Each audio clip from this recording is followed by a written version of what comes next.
Hello दोस्तों, नमस्कार। SM किसी चैनल में मैं आप सभी का दिल से बहुत बहुत स्वागत करता हूं। दोस्तों, फिलहाल आज के दिन की अगर बात करें तो बाजार आप देख सकते हो, सेंसेक्स 550 पॉइंट और वीकेंड से 0.5% से ज़्यादा गिरते हुए देखने को मिला। सेम निफ्टी 50 की भी बात कर ले, 0.5% से ज़्यादा गिरते हुए देखने को मिला और शुरू से लेकर अंत तक एक ही रंग हम लोग को देखने को मिल रहा था और वो रंग कौन सा था? Yes, Lal.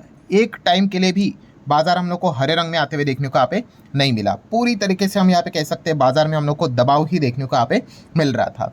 एंड फिलहाल अगर देखा गया दोस्तों, तो इस वीडियो में हम लोग किस पॉइंट को कवर करने वाले। अच्छा, काफ़ी लोग ये भी कहते हैं सर आप बैड पॉइंट्स को कवर करते हैं, गुड पॉइंट भी तो होंगे। तो यस, वो गुड पॉइंट्स भी यहाँ पे रहते हैं, बट फिलहाल अगर देखा गया दोस्तों, तो जो बैड पॉइंट्स हम लोग को देखने को यहाँ पे मिल रहे हैं वो ज़्यादा पावरफुल देखने को मिल रहे हैं। एंड इसीलिए गुड पॉइंट्स की अगर बात कर ले तो उनका उतना ज़्यादा प्रभाव हम लोग को बाजार में देखने को नहीं मिल रहा है। इनफैक्ट आप कह सकते हैं गुड पॉइंट से हो क्या रहा है कि चलो बाजार जोरदार गिर नहीं रहा है, ये एक सबसे बड़ी अचीवमेंट है।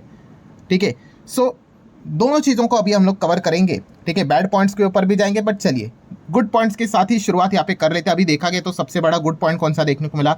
अमेरिका और इंडिया की ट्रेड डील का अनाउंसमेंट, उसके बाद फ्रेमवर्क भी आ गया। इस चीज़ के चलते हुआ क्या, एक अनसर्टेनिटी वाली जो चीज़ थी वो रुक गई। अभी देखो, अनसर्टेनिटी में भी अलग अलग प्रकार रहते हैं। अभी ट्रेड डील में भी देखा गया तो अनसर्टेनिटी है कि एग्जैक्टली क्या है फ्रेमवर्क, मतलब पूरा डिटेलिंग क्या रहेगा। अमेरिका भी बदमाशी कर रहा है, हम लोगों ने देखा फैक्ट शीट में कुछ चीज़ें जो नहीं बोली गई थी वो भी डाल दी, फिर 24 घंटे में बदल दी, वो चीज़ें चल रही है। बट एक बहुत बड़ी अनसर्टेनिटी कौन सी हट गई? हाँ, वही ट्रम्प का जो बार बार चीज़ें चलता था कि भाई 10% टैरिफ बढ़ा दूंगा, 25 बढ़ा दूंगा, अच्छा 500% टैरिफ बढ़ा दूंगा, आपको याद होगा। तो इस चीज़ के चलते क्या होता था, अनसर्टेनिटी के चलते फॉरेन इंस्टीट्यूशनल इन्वेस्टर परेशान होते थे, लगातार वो एग्जिट करते थे। बट आप देख सकते जैसे ही ट्रेड डील का अनाउंसमेंट हुआ उसके बाद हम लोग को क्या देखने को मिला, एफआईएस की जो बिकवाली थी एटलीस्ट वो तो रुक गई। बाइंग अगर देखेंगे, देखो आज के दिन भी 100 करोड़ की बाइंग है, वो कोई बहुत बड़ी बाइंग नहीं है, बट एटलीस्ट जैसे मैंने अभी आपको बताया कि जो बड़ी बड़ी बिकवाली थी वो तो एटलीस्ट रुक गई। आप देख सकते हैं 1 2 3 4 5 लगातार 5 दिन एफआईएस ने बाइंग की है, छोटा छोटा ही क्यों ना हो सही। बट जैसे मैंने आपको बताया कि अचीवमेंट क्या है भाई, कि नेट बिकवाली देखने को नहीं मिली। यही एक अचीवमेंट फिलहाल तो हम लोग को देखने को यहाँ पे मिल रही है। और थोड़ा बहुत हमारा जो रुपी भी था थोड़ा बहुत सुधर गया भाई, 92 तक गिरा था, आपको याद होगा। वहाँ से वो 90 के आसपास आया है, 90.5 के आसपास आया है, तो वहाँ पे थोड़ा बहुत वो रुका हुआ है। सो बस यही हम कह सकते हैं, ये कुछ गुड पॉइंट्स है। बट जैसे अभी मैंने आप लोगों को बताया कि गुड पॉइंट्स है, वैसे ही बैड पॉइंट्स भी देखने को यहाँ पे मिल जाते हैं। और बैड पॉइंट्स अगर देखा गया दोस्तों, मतलब एक कॉमन सेंस वाली बात रहती है कि बाजार में अगर आप चेक करोगे ना तो आपको जो नेगेटिव खबरें रहेंगी ना वो ज़्यादा देखने को मिलेगी। इसलिए बोला जाता है अगर आप ट्रेडिंग कर रहे हो ना तो खास करके शॉर्ट करना सीखो, वहीं पे आपको ज़्यादा पैसा कमाने के चांसेस होते हैं। और अगर लेफ्ट टू राइट ऊपर जाके ही कमाना है तो क्या करो, इन्वेस्टमेंट करके करो, ताकि मतलब अगर देखा गया तो इन्वेस्टमेंट में होता क्या है, आपको लंबी अवधि में रुकना पड़ता है। लंबी अवधि में चार्ट ऐसा दिखता है, बट शॉर्ट टर्म में देखा गया तो ज़्यादा दबाव हम लोग को देखने को यहाँ पे मिल जाता है। एनीवेज, इस टॉपिक को लेकर कभी और दिन बात करेंगे। बट अब हम क्या करेंगे दोस्तों, बैड पॉइंट्स को कवर करेंगे। जैसे कि आपको पता है आईटी स्टॉक्स गिरते हुए देखने को मिले। अभी कुछ लोग कमेंट में लिख रहे हैं सर हमारे पास तो आईटी कंपनियां है नहीं, हमें क्या फ़र्क पड़ता है? तो भाई डायरेक्टली नहीं बट इनडायरेक्टली फ़र्क पड़ता है। कैसे? हमारा निफ्टी 50 की अगर बात कर ले, उसका वेटेज देख लो, उसमें नंबर 1 कौन है? फाइनेंस 37%। बट अभी जो जनवरी में अगर हम लोग बात कर ले, वेट बार बार रिवाइज होते रहता है, तो उसमें अगेन आप देख सकते हो दोस्तों आईटी सेक्टर का वेटेज लगभग 11% के करीब जाते हुए देखने को मिल रहा है, नियर बाय। तो इसका अर्थ क्या है भाई कि अगर आईटी सेक्टर अगर डैमेज होगा भाई, वो हमारे निफ्टी 50 को भी बहुत बुरी तरीके से डैमेज करेगा। इसलिए आज के दिन आप देख सकते हो कि हमारा बाजार ऊपर भाग ही नहीं पा रहा था। क्यों? क्योंकि ये वेटेज रहते हैं ना। जिस दिन फाइनेंस सेक्टर गिरा भाई, उस दिन तो देखो भी मत कि हमारा निफ्टी कहाँ पे, वो तो उसकी हालत ही खराब हो जाएगी। सो यही चीज़ होती है दोस्तों, हमारा जो सेकंड बड़ा इंजन है आईटी सेक्टर, वो डैमेज होते हुए देखने को मिल रहा है। और इससे होगा क्या दोस्तों, मार्केट बहुत ऊपर चलेगा नहीं, नीचे ही जाते हुए देखने को मिलेगा या फिर फ्लैट रहेगा। और यही फिलहाल प्रॉब्लम देखने को यहाँ पे मिल रही है। देन अगर देखा गया दोस्तों तो रशिया का क्रूड ऑयल हम लोग सस्ते दाम में यहाँ पे खरीदते थे।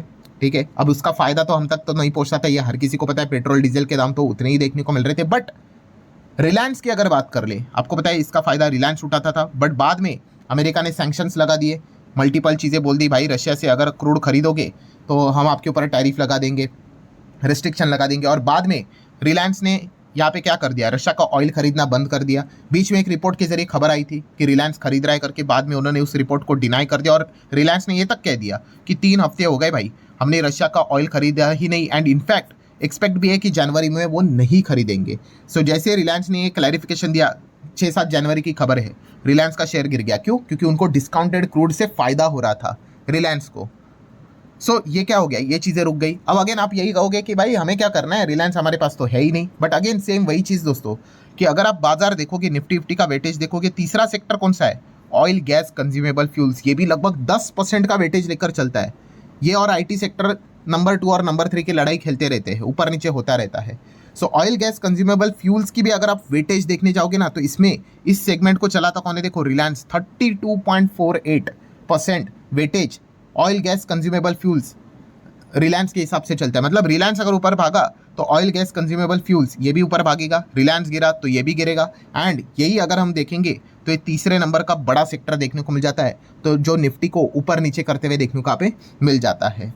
सो ये चीज़ें फिलहाल तो देखने को मिल रही है। मतलब कंक्लूजन क्या है दोस्तों, कंक्लूजन यही है कि निफ्टी 50 की अगर हम लोग बात कर ले, इसके 3 बड़े सेक्टर्स हम लोग को देखने को मिल जाते हैं। इन तीनों की टोटल अगर आप करोगे मोटा मोटी, आप यहाँ पे देख सकते हो 56 या फिर 57% ये 3 सेक्टर चलाते हैं निफ्टी 50 को, नियर बाय 56 to 57%। एंड अभी फिलहाल हो क्या रहा है दोस्तों, इनमें से 2 सेक्टर, एक आईटी और दूसरा ऑयल गैस कंज्यूमेबल फ्यूल्स, ये दोनों हम लोग को डैमेज होते हुए देखने को यहाँ पे मिल रहे हैं। वो तो फाइनेंस सेक्टर थोड़ा ठीक ठाक कर रहा है, इसीलिए टिका हुआ है, वरना अगर फाइनेंस सेक्टर को लेकर भी अगर नेगेटिव खबर आई तो भाई बियर वालों की तो बल्ले बल्ले हो जाएगी।